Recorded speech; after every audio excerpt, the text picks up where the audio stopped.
On the 23rd of October, JKS joined Complexity, and there was a whole lot of hype around this move. But so far, most people tend to agree it hasn't really delivered. Complexity have had some decent wins against Fnatic, Big, and most notably Na'Vi, but their best result in a tournament is going out in the semi-finals at IEM Beijing. This is over a smallish sample size with only 35 maps played so far in the past few months, including 4 at Global Challenge where Otto had to stand in for Poison, but let's look at some numbers.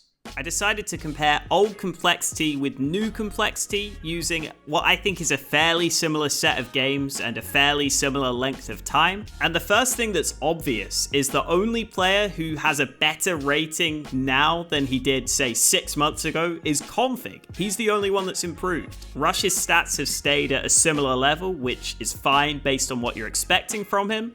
But Poison's drop-off here is the biggest by some margin. Whenever you have an AWPer who's putting up mediocre numbers, that's always going to be a cause for concern, especially when you're investing so much money into that gun. And this is something that is entirely out of JKS's control, and honestly kind of entirely out of the team's control to some extent, because we now know he's been having some injury issues and he hasn't maybe been playing at his best. So Poison's drop-off in numbers is completely unrelated to JKS joining, in my opinion. But BlameF also saw a decrease in his game. Some people did question whether JKS and BlameF might have some overlaps on T's side, so that's definitely something we'll be keeping an eye on as we go through these demos. And JKS's numbers were also slightly below Obo's, which I think mainly just comes down to how consistent Obo was for this Complexity team, even though he didn't always have great spots.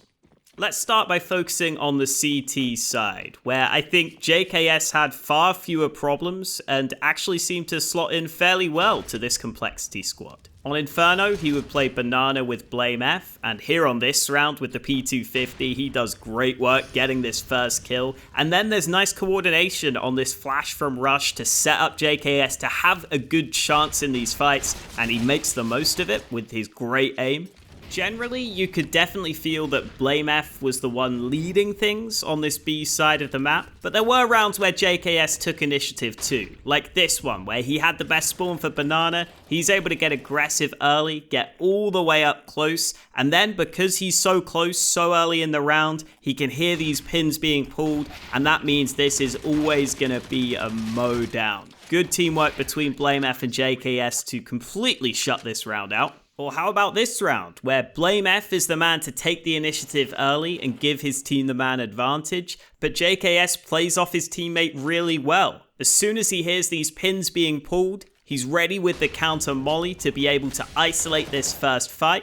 And then he doesn't panic once his teammate goes 1-for-1 and he's left alone on the B site. He cycles these nades really nicely to buy enough time. This is just pure composure, really smooth moves from JKS to move around this B site, get a second kill, and effectively guarantee this round win. There are obviously some more mediocre rounds from JKS, like in this one, where he's holding the right side as BlameF takes initiative, and even though he is holding for the peak from Cubby here, I think I'd like him to be a little bit quicker on this trade. This is kind of nitpicky though, and I actually think JKS is maybe aiming for the body here, assuming that BlameF had done some damage and thinking he could get a quicker kill, so he's a little lucky to survive on 1 HP, but there is some reasoning to it. But then as he rotates over to the A site, this is where the coordination seems slightly off in some of these moments. JKS isn't aware that Crims can be so far pushed up, and Complexity can't coordinate their 3 players on this A site hold, which should be a recipe for success. This is the kind of thing you'd expect to improve over time though. The only other concern you could have with JKS on this CT side is that there are certainly games where he doesn't get to have the impact you might want him to. On Nuke, for example, he's playing Ramp Room, and in this game against Cloud9, this was an extremely scrappy back and forth game, lots of mistakes made by both teams, but on the CT side, JKS didn't get too many opportunities. He went 8 for 14 at the end of the first half, but on the T side, he brought it back to a 25 and 21 scoreline. So that just goes to show the kind of impact he can have when he gets the chances.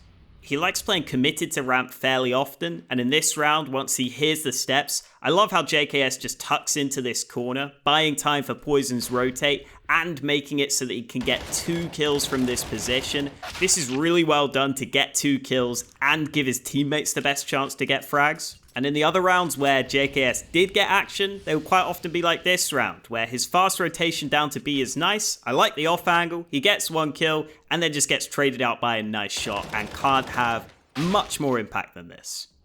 Outside of that, there were obviously some rounds where he just missed shots. Like here, you don't want your A anchor to not get a single kill, but this is going to happen sometimes. But overall, JKS seemed pretty solid on CT. I love the versatility here on the mid stack, where JKS isn't normally playing mid, he's normally playing on A, but he still has the confidence to make the information play on the push at top mid, and eventually this ramp flank will clinch the round for them. Although the rounds where JKS did get into trouble on the A site generally seemed to come from his teammates losing mid control early and him not being 100% sure how to respond. For example, here, I love that he focuses connector for this first kill, but then at this point, I think you've just got to rely on config to watch connector for you from short and focus on A ramp and palace, because you've heard the nades come over the top, but instead he tries to fight both at once, leaves himself very vulnerable, and ends up going down. The T side is where I saw more concerns though. There were obviously the standard coordination issues you're gonna get when bringing a new player into the roster, like here, where once Rush pushes through the smoke, you just have to follow him up. Otherwise, you're just giving Crims easier 1v1 fights, which he's going to take all day long. The biggest cause for concern I see long term, though, is the amount of rounds where it feels like JKS and BlameF are kind of wanting to play similar spots and similar roles. On this B play, for example, Config and Rush go in first, they do some really good entry work, and Poison is the third man in with the AK, with JKS kind of hanging around the apartments, and it just feels to me like he wants to be playing in the apartments here, but realizes BlameF is already going to be playing from this position, so has to commit to the van. And while he does get a kill here, and this works out fine for Complexity, I think the problems really start to arise when Poison is on the AWP and he can't commit to these site pushes as easily. Round 26 of this game is a golden example of this. Complexity have a 5v4, Poison's on the AWP, and they decide to go for this B push. Rush and Config are clearly the first 2 players in, they get the first kill, but then they're the only players committing to the site here. JKS, BlameF, and Poison all sit in the apartments, and by the time JKS actually starts to try to commit to the push, Alu's already got 2 kills, and it's kind of already too late because Ents have already rotated over. And for what it's worth, JKS was very effective as a sort of late man on the 100 Thieves lineup. That's why he's playing like this, because he was able to play those late round positions really well, and I also think 100 Thieves would have had more set plays and more tactics, which meant you didn't have to instantly commit to the site. But on these sorts of contact plays, Complexity need a third man in who's going to take more initiative here. I think these hesitations could come from playing on that 100 Thieves roster for so long and not really having to develop this facet of his game as much. It's also clear that JKS is a pretty cerebral player, always trying to make the most of all his edges. And you kind of saw in the last round him pulling out a nade when he maybe shouldn't have. You get the same thing again here, where Yampi's able to reposition onto the B site. JKS pulls out a molly while being this next man in. And for me, there were too many of these scenarios where it just didn't feel natural what JKS was doing. I don't know how to explain it, but you can just tell he doesn't feel fully comfortable in some of these spots.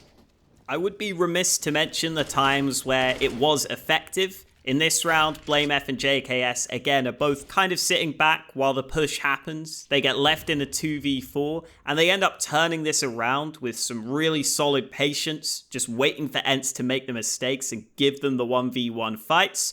Although, I've got to say, Ents, I'm not sure why you're giving away so many 1v1 fights here, and I'm not sure if many other teams would be doing this, but okay, look, we'll give them the benefit of the doubt. This was well played, you got to give them that. And there obviously are rounds where JKS is being the third man in and getting trade kills and putting himself in better positions for the post plant. This round on Nuke was especially nice, where he gets this standard trade kill to kick things off, and then I think once they're able to set up into post plants on bomb sites where there are many more options to play the post plants, that's when this can work much better. Like here you get to see JKS playing in this window room and doing a much better job, but I think on more closed sites like B or Mirage there, that's where they were having more of these issues. And finally, I do have some hope that JKS could refine this skill and could turn into a player that's more comfortable pushing more aggressively on the backside of the pack. And that's because there were a fair few rounds where when it's really obvious he should take initiative, he is willing to do that. And so I do think if he got more reps in and got more comfortable with this Complexity squad and playing as a player who's going to push onto the sites a bit more often, I believe he could develop this side of his game, but in my opinion, Complexity need to figure out now who is meant to be that sort of third man pushing onto the sites. I can't really see it being Poison with the AWP. I could see it being BlameF. I think that could work if he wants to do that. Or I could see JKS also taking on this role, but if that's the case, you're going to have to make this a more long-term thing. I don't think this is going to be an overnight move for JKS. I think it's going to take him some time to adapt to this style of play. So there we go. I definitely think that there are enough mitigating circumstances here as to why Complexity are having these issues. I know I came across kind of more negative than I usually might in this video, but I think Complexity obviously haven't had this roster for that long, but also have had a lot of other weird things happening around the roster with Poison moving in and out. And just in general, we're in online CS, we might not have had all the chances to prac, there's all sorts of stuff going on, and so only 3 months into this roster, I'm not willing to write this off yet.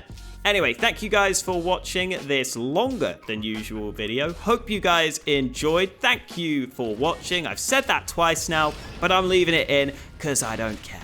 Thank you guys. See you next time.